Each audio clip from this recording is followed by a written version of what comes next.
Bismillahirrahmanirrahim. Assalamualaikum warahmatullahi wabarakatuh. Alhamdulillahirrabbilalamin. Wassalatu wassalamu ala asyrafil anbiya'i wal mursalin Sayyidina Muhammad wa ala alihi wa sahbihi ajma'in, amma ba'd. Alhamdulillah, pertama-tama marilah kita senantiasa mengucapkan puji dan syukur atas kehadirat Allah Subhanahu wa taala. Semoga kita menjadi hamba-hamba Allah Subhanahu wa taala yang senantiasa pandai mensyukuri nikmat Allah Subhanahu wa taala dan menjadi bagian hamba pilihan-pilihan Allah Subhanahu wa taala. Salawat dan salam semoga tetap tercurah kepada Rasulullah sallallahu alaihi wasallam. Allahumma shalli ala sayyidina Muhammad wa ala ali sayyidina Muhammad. Rasulullah sebagai teladan terbaik bagi manusia. Rasulullah adalah manusia yang paling sempurna, manusia yang paling baik akhlaknya, dan manusia yang menjadi panutan kita hingga akhir zaman. Pada kesempatan yang baik ini, izinkan kami akan menjelaskan buku pelajaran Akidah Akhlak kelas 10. Pada bab 2 itu tentang sifat-sifat Allah Subhanahu wa taala. Maka melalui kesempatan ini kami akan menjelaskan tentang sifat-sifat Allah Subhanahu wa taala. Semoga materi ini nantinya menjadi materi yang bermanfaat bagi sebanyak-banyaknya pendengar dan sebanyak-banyaknya manusia. Tentu sifat-sifat Allah itu diketahui. Sifat-sifat Allah itu ada 3. Jadi ada 3 sifat-sifat Allah Subhanahu wa taala. Sifat yang pertama adalah sifat wajib Allah Subhanahu wa taala. Sifat yang kedua adalah sifat mustahil bagi Allah Subhanahu wa taala. Yang ketiga adalah sifat jais bagi Allah Subhanahu wa taala. Nah, pada materi di bab 2 buku pelajaran Akidah Akhlak kelas 10 itu dijelaskan tentang sifat-sifat Allah pada bagian sifat-sifat wajib Allah Subhanahu wa taala. Ada 20 sifat wajib bagi Allah Subhanahu wa taala. Nah, tentu ini menjadi hal yang kita ketahui bersama, di mana 20 sifat Allah ini nanti akan dibagi menjadi 4 kelompok. Dari 20 sifat-sifat wajib bagi Allah, dan 20 sifat ini kemudian nanti akan dikelompokkan menjadi 4 kelompok.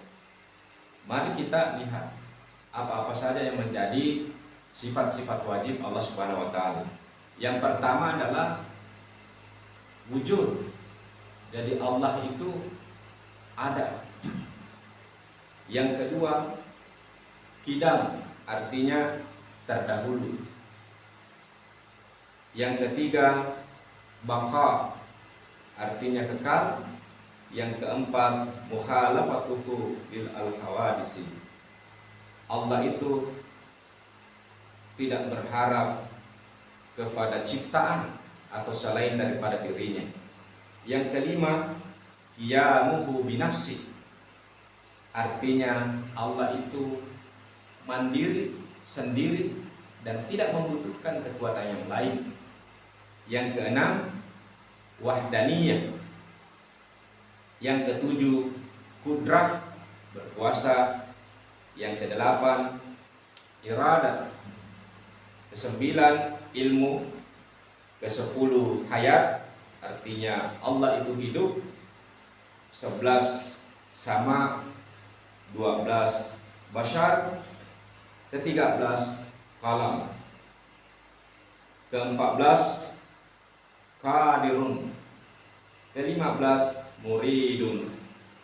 Ke-16, alimun, artinya Allah itu mengetahui segala sesuatu. Allah punya segala ilmu. Yang ke-17, hayyan, Allah itu maha hidup dan mustahil Allah itu mati. Yang ke-18, sami'un, Allah maha mendengar segala sesuatu. 19, basirun, Allah melihat dan menyaksikan segala sesuatu, artinya tidak ada yang bersembunyi dan tidak ada yang lepas dari pandangan Allah Subhanahu wa taala. Semua pasti akan nampak, baik yang lahir maupun yang tersembunyi menurut pandangan makhluk. Yang ke-20, mutakallim, artinya Allah itu berbicara, Allah itu berfirman kepada makhluknya. Nah, 20 dari sifat-sifat wajib Allah ini kemudian dikelompokkan lagi menjadi 4 kelompok berdasarkan sifat-sifatnya. Yang pertama atau kelompok pertama nafsiyah. Ini berkaitan dengan dirinya Allah atau Allah Subhanahu wa taala, yang termasuk di kelompok ini hanya satu sifat Allah Subhanahu wa taala. Hanya satu sifat wajib Allah yang termasuk dalam kelompok nafsiyah, yaitu hanya wujud. Allah itu ada dan tidak mungkin tidak ada. Kelompok yang kedua adalah kelompok salbiyah. Artinya menafikan sesuatu hal yang bertentangan dengan sifat-sifat wajib Allah yang termasuk dalam kelompok ini. Ada 5 yang masuk dalam kategori kelompok salbiyah. Yang pertama qidam, terdahulu. Yang ketiga baqa, Allah kekal. Keempat mukhalafatuhu lil al-hawadisi. Yang kelima qiyamuhu binafsi. Yang keenam wahdaniyah. Ya, jadi itu kelompok yang kedua yang masuk pada kelompok salbiyah yang sudah disebutkan tadi. Ada 5: qidam, baqa, mukhalafatuhu lil al-hawadisi, qiyamuhu binafsi, dan wahdaniyah. Kelompok yang ketiga pada sifat-sifat wajib Allah itu adalah kelompok ma'ani. Ada beberapa yang masuk pada kelompok ma'ani ini. Yang termasuk di dalamnya adalah kudrat. Kudrat itu adalah kemahakuasaan Allah Subhanahu wa taala. Jadi Allah yang berkuasa atas segala sesuatu dan tidak ada makhluk yang menguasai, yang mengalahkan kekuasaan Allah Subhanahu wa taala. Dan itu dijelaskan dalam sifat-sifat Allah dan akan diyakini oleh hamba-hambanya bahwa kekuasaan Allah sangat tidak terbatas dan tidak tertandingi oleh makhluk yang lain. Selanjutnya iradat. Iradat artinya Allah ini berkehendak. Kehendak Allah ini di atas segalanya. Artinya apapun yang Allah inginkan, apapun yang Allah kehendaki itu pasti akan terjadi. Mustahil tidak terjadi. Itulah maha kekuasaan dan kemaha berkehendaknya Allah Subhanahu wa taala. Kemudian ilmu, hayat, sama, basar, dan qalam. Inilah kelompok yang ketiga, sifat-sifat wajib Allah Subhanahu wa taala masuk dalam kelompok ma'ani. Kelompok yang keempat adalah kelompok maknawiyah. Kelompok maknawiyah yang termasuk di kelompok maknawiyah ada beberapa sifat wajib Allah yang masuk dalam kelompok itu. Yang pertama qadirun, muridun, alimun, hayyan, sami'un, basirun, mutakallim. Nah, inilah semua yang masuk dalam kelompok yang keempat atau disebut dengan kelompok maknawiyah. Jadi sifat-sifat wajib Allah Subhanahu wa taala ada 20. Itu yang berdasarkan jumhur ulama yang wajib diketahui oleh orang Islam. Sifat-sifat wajibnya Allah Subhanahu wa taala. Sifat-sifat wajib ini mustahil tidak seperti apa yang disampaikan dalam pengertian Allah Maha mendengar, mustahil Allah sebaliknya. Itu pasti dinafikan dari kebalikan apa yang disampaikan atau masuk kategori sifat-sifat wajib bagi Allah Subhanahu wa taala.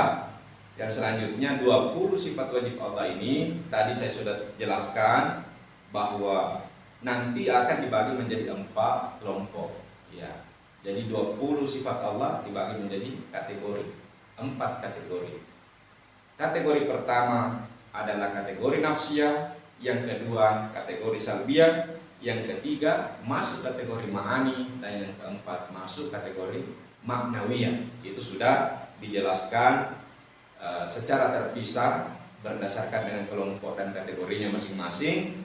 Oleh karena itu semoga materi ini menjadi materi atau bahan pembelajaran kita lebih mengenal sifat-sifat Allah Subhanahu wa taala secara khusus yang kami jelaskan pada kesempatan yang baik ini, yaitu sifat-sifat Allah atau sifat-sifat wajib bagi Allah Subhanahu wa taala. Dan semoga bukan hanya dari aspek mengetahui saja secara kognitif, tetapi tentu yang kita harapkan dari pembelajaran akidah akhlak ini, khususnya di sifat-sifat wajib Allah, itu mampu terinternalisasi dan menyentuh kesadaran kaum muslimin yang belajar tentang sifat wajib Allah Subhanahu wa taala, dan yang paling penting adalah sifatnya aplikatif, bisa kita amalkan dan bisa kita praktekkan dalam kehidupan setelah memantapkan keyakinan kita dari teori atau pemahaman yang kita terima tentang sifat wajib bagi Allah Subhanahu wa taala. Semoga bermanfaat. Inilah yang sempat saya sampaikan. Terima kasih atas perhatiannya. Tentu masih banyak kekurangan-kekurangan yang harus diperbaiki.